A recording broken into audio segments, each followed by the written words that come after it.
Welcome to Filling the Gaps, how ISS-USA can support immigration and legal service providers. The agenda of today's presentation is to first introduce ISS-USA, then talk about our case management model, move on to our services, and then finally conclude on how our services can support your work with clients. A brief introduction to ISS-USA and the nature of our work. International Social Service USA, or ISS-USA for short, is the US member of the ISS network. The ISS network is an international network of social service providers working on cases related to children separated from their families by an international border. ISS-USA is based in Baltimore, Maryland, but our staff works remotely. We can take referrals from agencies in any state across the US who are seeking international services on behalf of kids in care. We have contracts with a number of states and counties to provide their services, but we can also work on a case-by-case basis. A little bit more about this ISS network. ISS has partners in about 120 countries, all of which operate slightly differently and autonomously, and all serve as the primary contact for inter-country casework. The members of the ISS network can vary from independent nonprofits to part of transnational organizations, government entities, and in some cases, independent professionals. All of our partners are vetted through our General Secretariat, or GS, headquartered in Geneva, Switzerland, to meet the requirement of working in their country as child welfare experts. This simply means that we are using local professionals to provide services and working within the legal bounds of each country. Through the ISS network, we worked in direct practice to provide services and also provide technical assistance related to cross-border case management. Our mission at ISS USA is to mobilize a domestic and international network of social work, legal, and other professionals to connect children, adults, and families separated by borders with services and support. We envision a world in which all children, adults, and families separated by borders are connected so they may live self-sufficient, safe, and meaningful lives. ISS has spent the past 100 years addressing cross-border challenges in an ever-changing global and political landscape. Our expertise lies in delivering social services to cross-border families, skillfully navigating diverse cultural contexts, and always making sure that we advocate for the best interest of all children and their families wherever they may live in the globe. Historically, our work has been with child welfare agencies who are working with children in foster care who have an international need or who have family resources in another country. This webinar will propose how these services might support other professionals in their work with families with international needs. Now, we will briefly present some of our core services. Our most commonly requested service is an international home study. We have partners in about 120 countries, and in almost every one of these countries, we can provide a home study. Usually, those home studies also come with the background checks or the equivalent of in the local context. ISS always works through the ISS partner to complete home studies.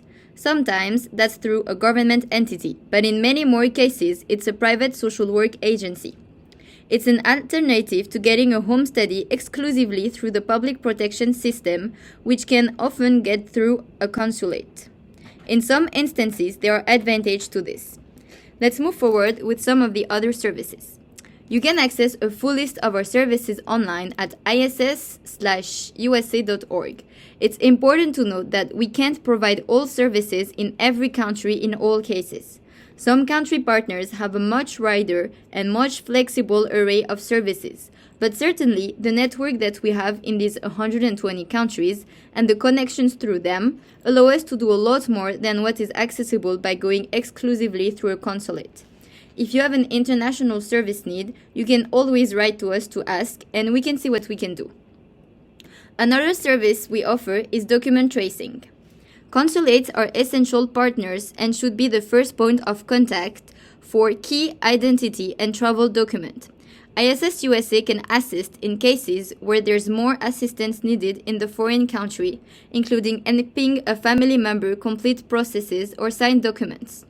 We are usually able to obtain birth certificates, sometimes death certificates, or other kinds of records, and in some cases travel documents. We can also help with person tracings. We do need some basic information in order to locate a person in another country, but our network being so large, if you have that basic information, we can often use our local partners to help locate and engage with family in other countries. That same goes for notification of children in care, or what we call sharing legal documents. We aren't part of the Hague Services Convention to legally serve people with documents, but when you have documents that need to be shared with family members in another country, our partners can often support those efforts. The Community Resource Assessment is another service we offer in many countries. It is a tool that ISS developed originally in support of kids seeking an adjustment or immigration status. It is a way to look at the area of services in a community or region of potential return.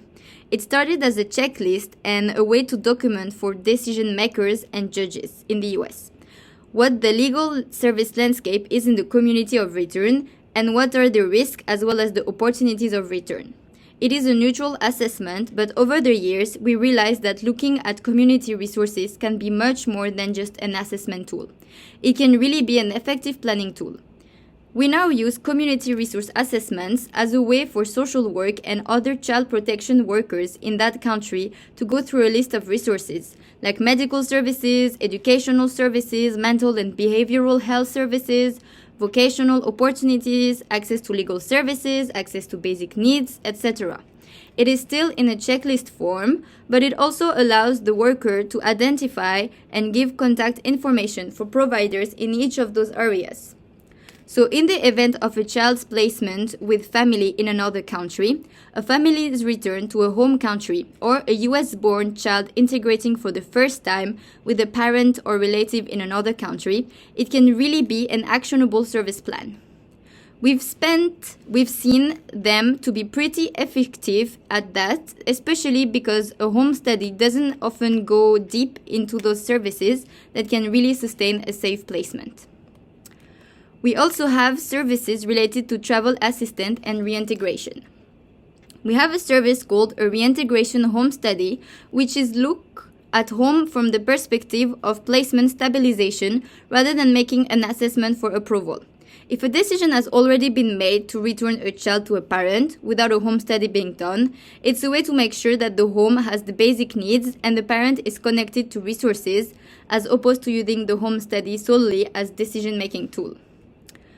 Travel assistant is when we work with case management, teams and other providers on making a travel plan, making sure that there's somebody in the country to receive the child, making sure that the family, if needed, has assistance and funds to physically get to the airport to receive the child and get home. Their service is meant to make the reception and return of a child one that is coordinated and safe. Our team does not physically travel with kids to place them overseas, but we often ask our foreign partners to assist with reception. Descriptions of all of our services listed here are available online. Let's now talk about what we call inter-country case management.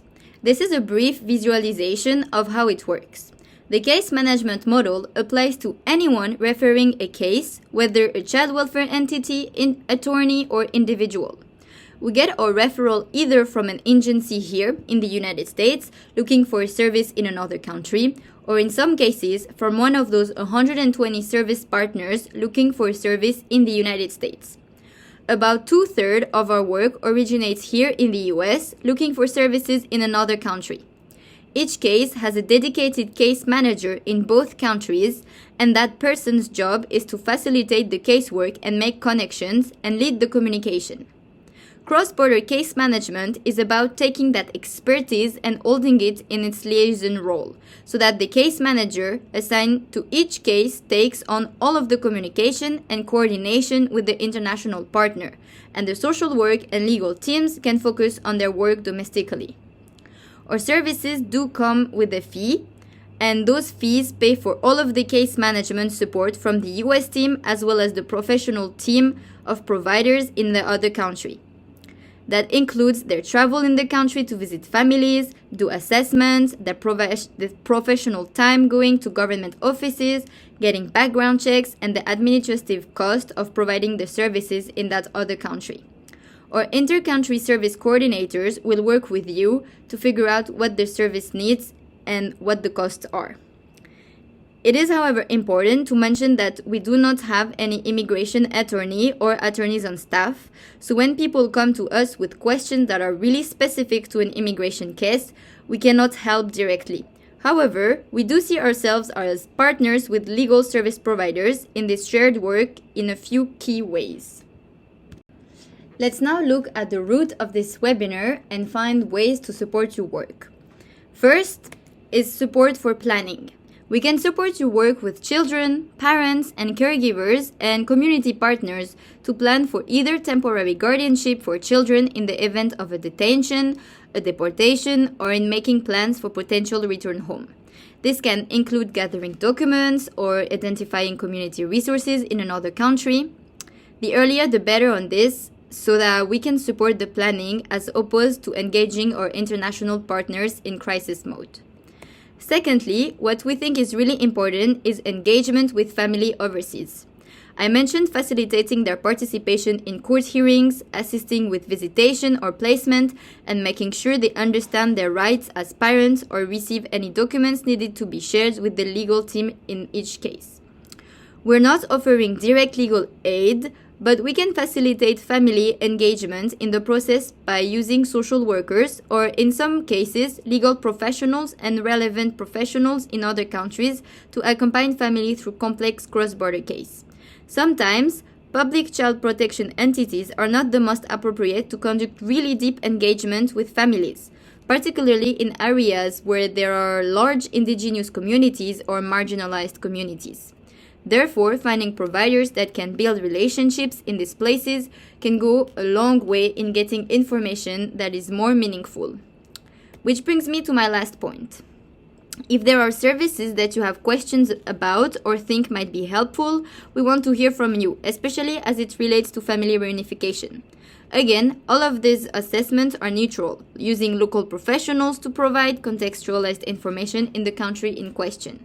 We are not advocating for one outcome over the other. We want to make sure that all of the information that we are using to make decisions is gathered in a way that actually culturally appropriate and completed by people who have the skills and expertise and the credentials in their country. We want to make sure that decision-making is really based on the family's ability to safely care for children, not based on the standard sets here in the US. If there are services in another country that aren't on our list, please contact us, especially if it will help support family engagement and reunification efforts. Some of the questions that arose during the live webinar related to standby guardianship services, how we work with legal service providers on active immigration case, and home studies for youth facing removal, including when those home studies are not positive. To answer them in order, we do not have any legal service providers on our team and do not have capacity to directly support clients with guardianship planning, but we can direct you to more appropriate providers as best as possible. We can work with legal service providers in a few ways. If we receive a referral from a home study and we aren't already working on the case with a child protection entity, we can work with you to provide it. The same is true of any other service on our list. We're contracted service providers like any other vendors, so if you need an international service or information, we can usually contract with you to provide it. Regarding services for clients facing removal, we would hope a child in protective custody would have access to legal screening and services ahead of any forced removal. We recommend a home study or community assessment if there is a vulnerability for removal, so that in that case, we can offer some protection from returning the children to an unsafe home environment. If there is a possibility of return, it is crucial to understand who can help in that particular country. If you have any other questions related to information shared in this webinar or about ISS-USA work in general, please contact us as question@iss-usa.org. And this is a reminder to stay in touch. We would love to have you follow us on our social media. We have a newsletter that comes out quarterly, and you can subscribe on our website. Our referral page is linked on the screen, and if you have any more questions, please do not hesitate to reach out to us. Thank you very much.